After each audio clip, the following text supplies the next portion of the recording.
Man, there's a lot happening right now. Obviously, we got the inflation numbers just came out hotter than expected. We are monitoring President Biden's third attempt now to bail out student loan debts just months before a re-election bid. Doesn't that sound like vote buying, does it not? And Eric Schmidt, former Missouri Attorney General, that's where this fight began for him. He, of course, is now in the U.S. Senate representing you in Missouri. He joins us on KCMO 95.7 FM. Senator, good morning. Let's go back to your time as Attorney General.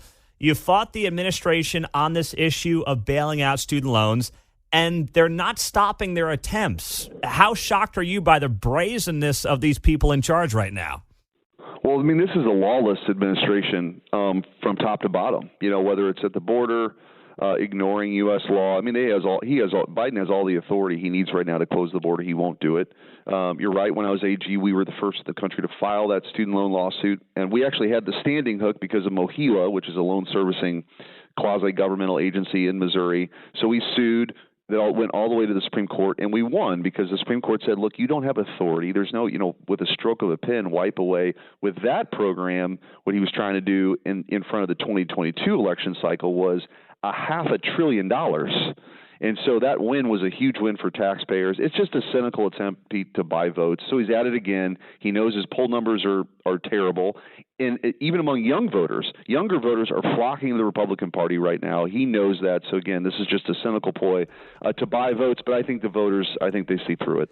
I think they do. But to your point, how, from a legal perspective, does this work? Is he hoping to basically bail out these loans before a judge can stop him? And if so, how realistic is that?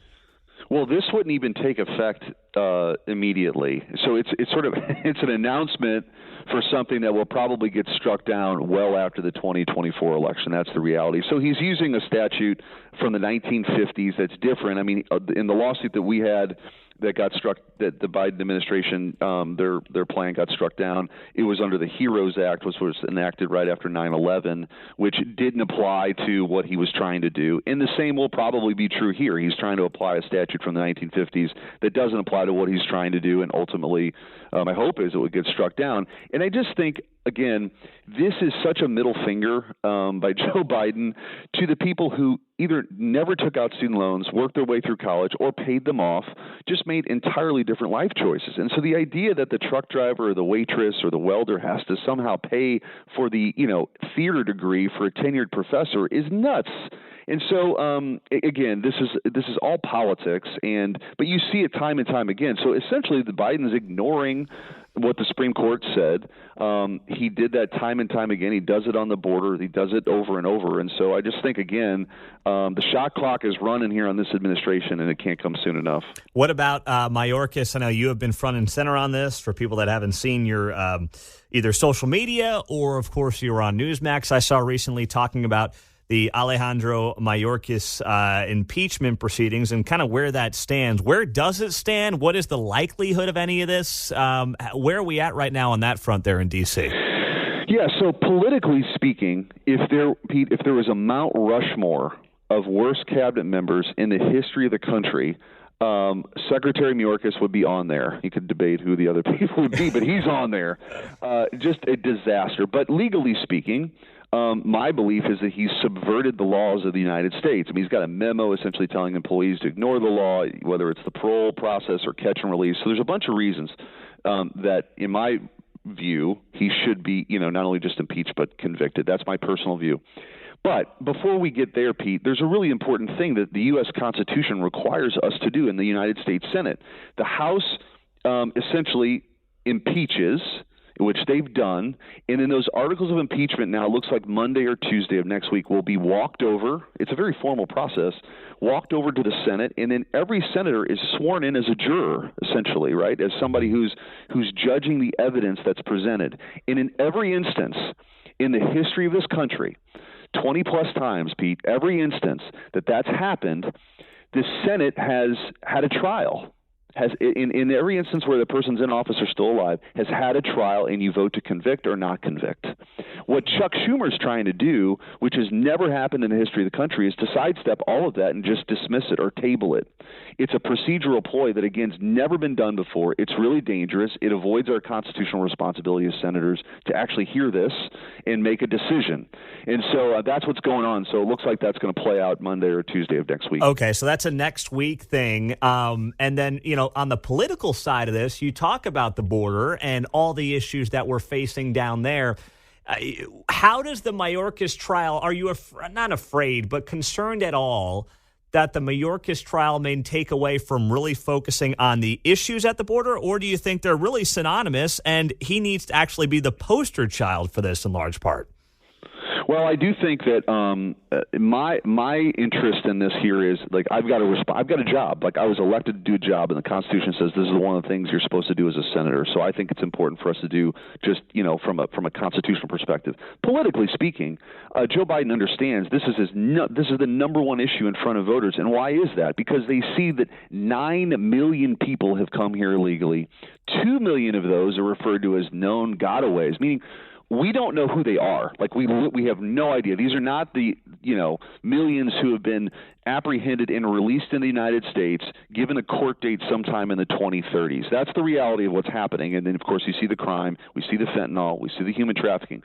But there are 2 million people. We don't know who they are. They're never apprehended. They're in the country. We know they're here, but we don't know who they are. We don't know their backgrounds. It's a total disaster. It's a national security issue. So I think that this issue being front and center certainly continues to highlight the absolute failure that Joe Biden and the Democrats have had, because there's 2 things going on here. If you want to understand why, the open borders crowd now, Pete, they've taken over the Democrat Party. This is no longer Bill Clinton giving a speech in the 90s about border security.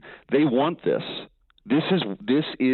We're getting what they want. These are no longer white papers in a think tank. They're populating high positions in the government, including in the White House. And one of the reasons why is, not a lot of people know this. You don't need to be a citizen to be counted in the census. And so in 2030, these folks in blue states and blue cities that have losing population, they're going to be counted in the census.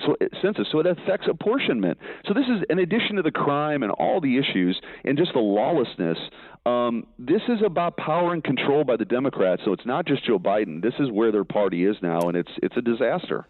All right, last thing, Eric Schmidt. When you look at these inflation numbers, they just came in. They were hotter than expected, 3.5% on the inflation rate, the CPI number versus the expected 3.4. And I know this is not going to be shocking to you, but as you see these numbers, markets are not liking it this morning.